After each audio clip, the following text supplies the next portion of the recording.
В центре внимания самые острые вопросы от борьбы с наркоманией до безопасности на дорогах. Одной из главных тем встречи стала тревожная статистика дорожно-транспортных происшествий. Цифры, прозвучавшие из уст представителя ГИБДД, заставляют серьезно задуматься. По сравнению с аналогичным периодом прошлого года мы отмечаем значительный рост аварийности. Если за 7 месяцев прошлого года было зарегистрировано 94 ДТП, то в этом уже 133. 23 человека, стоит отметить, қачқамынсыз уақыт сыйғы врегиш вей бөжі кегенақ бөжі дұқама бөжі. Статистика — это не просто сухие цифры. За каждой искалеченные судьбы и трагедии семей. Яркий пример — недавнее происшествие в Малгобеке, где в результате грубого нарушения ПДД есть пострадавшие. На красный сигнал светофора он проезжает, подложен номер штиявка. На желтый хавауча реанимация ашук шакаев. Один без прав, ожар, молодой замсагуа, подложен левый номер штиявка. Машина номер штиявка. На красный сигнал ваха. Мычахка ачгар.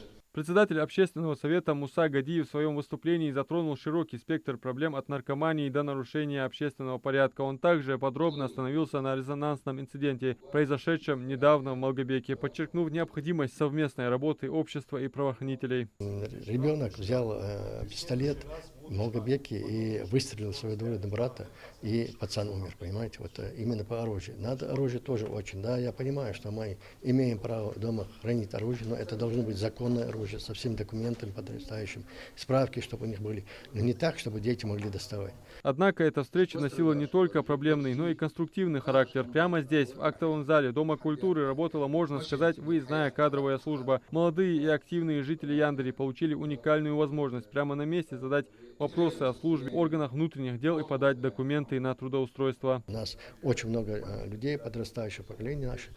Те молодежь, которые приходят с армии, в любое время могут обратиться в отдел кадров, могут мне позвонить.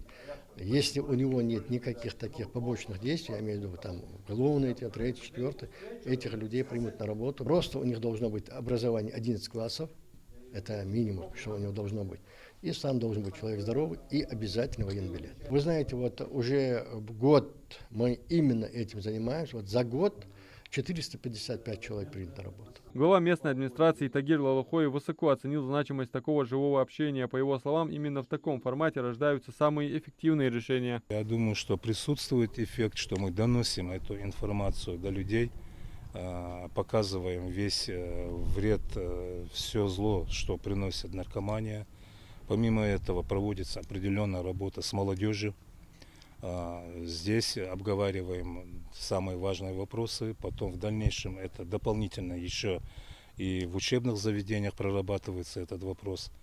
Я думаю, есть эффект, есть положительное решение по этому вопросу. Диалог состоялся. Его итогом должны стать не только озвученные проблемы, но и конкретные действия. Ведь главная цель и правоохранителей, и общественников, и местной власти одна – безопасность и благополучие жителей республики. Адам Мережков, Хасан Евлоев, Магаз 24.